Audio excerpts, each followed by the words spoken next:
Olá! Hoje a gente vai mergulhar fundo numa narrativa espiritualista bem fascinante sobre as nossas origens, a origem da humanidade. A base para isso é a obra A Caminho da Luz. É uma história que, segundo a fonte, atravessa estrelas e milênios. E olha, pode fazer a gente repensar alguns mitos bem antigos.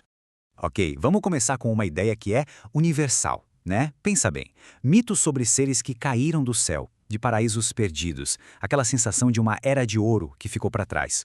Essas histórias, elas ecoam em praticamente todas as culturas do nosso planeta. Agora, e se todas essas lendas fossem, na verdade, fragmentos de uma memória coletiva? Uma lembrança de um evento real, de uma origem que não é daqui da Terra, mas há anos-luz de distância. É essa a premissa que a gente vai explorar agora. Bom, nossa história se passa em dois cenários completamente diferentes. De um lado, uma civilização super avançada, e do outro, o nosso próprio planeta, lá nos seus primórdios. O ponto de partida é Capella. E o que é mais legal aqui é que Capella não é ficção não, é uma estrela de verdade, a mais brilhante da constelação de Áurega, um sol amarelado, magnífico, que a gente consegue ver no nosso céu à noite. E ela tá longe, viu? A luz de Capella demora cerca de 45 anos para chegar até nós.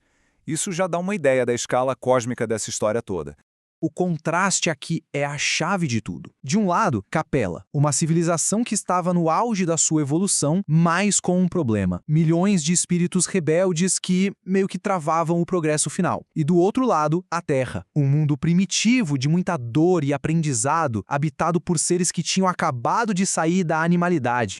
E essa tensão toda lá em Capella leva ao evento principal da nossa história, a decisão de exilar uma parte da sua população.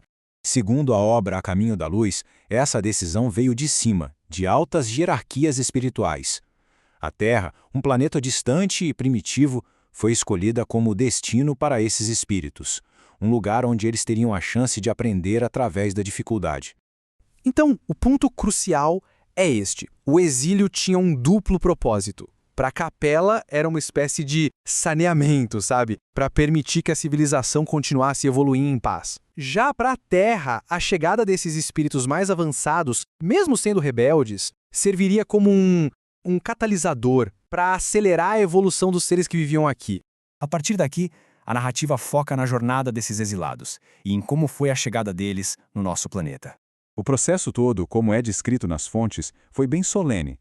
Teve a sentença, claro, mas também teve um momento de esperança.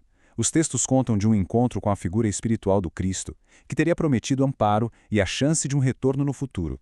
E com essa bênção, eles começaram um processo de reencarnar aqui na Terra.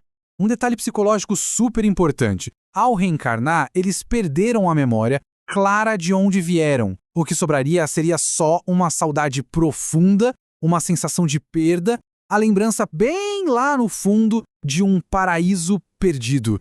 Aqui a fonte traz um ponto que tem um impacto direto na narrativa. É importante frisar que esta é uma citação direta do texto, tá? O texto afirma que, com a reencarnação dessas entidades, nasceram no orbe os ascendentes das raças brancas. A gente apresenta isso como parte da cosmologia da obra, sem nenhum endosso ou análise. E aqui a gente chega no clímax da história, o impacto gigantesco que esses recém-chegados tiveram no curso da história da humanidade. Com o conhecimento intelectual e as experiências que eles traziam, mesmo que de forma inconsciente, esses espíritos, chamados de raças adâmicas, deram uma acelerada no progresso da Terra. Eles impulsionaram o desenvolvimento social, artístico, científico, tudo. Com o passar dos milênios, segundo a fonte, esses espíritos foram se agrupando por afinidades que já traziam do mundo deles. E assim formaram os núcleos do que viriam a ser 4 grandes povos, as sementes das futuras civilizações. Esses 4 grupos, então, são apresentados como os pilares, a base sobre a qual toda a organização social e cultural do planeta, depois deles, foi construída. A narrativa chega a detalhar a linhagem desses grupos. O grupo dos arianos, por exemplo, é descrito como o ancestral da maioria dos povos indo-europeus, o que mostra a vasta influência que esse núcleo inicial teria tido. Agora, a gente vai para a parte final, que conecta essa história cósmica com conceitos religiosos e históricos que são muito familiares para nós. Lembra daquela promessa de amparo e retorno feita antes do exílio? Pois é, a tese aqui é que essa memória, essa esperança, se tornou a semente das profecias messiânicas.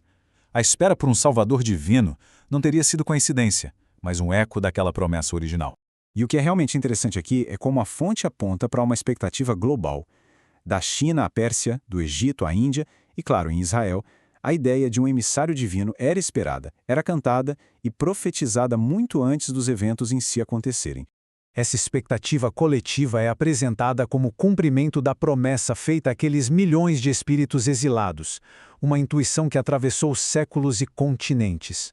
E para fechar, a fonte reinterpreta uma das histórias mais conhecidas da nossa cultura. Adão e Eva não seriam o primeiro casal, mas o símbolo do exílio em si. E Caim e Abel, não dois irmãos, mas símbolos das duas naturezas que existiam nos exilados, a rebelde e a resignada. Isso tudo nos leva à reflexão final. Independentemente de onde cada um se coloca em relação a essa história, a questão fica no ar. Qual é o poder de narrativas tão grandiosas? Como elas nos ajudam a encontrar um lugar no universo e a dar sentido para a nossa jornada? É algo para se pensar.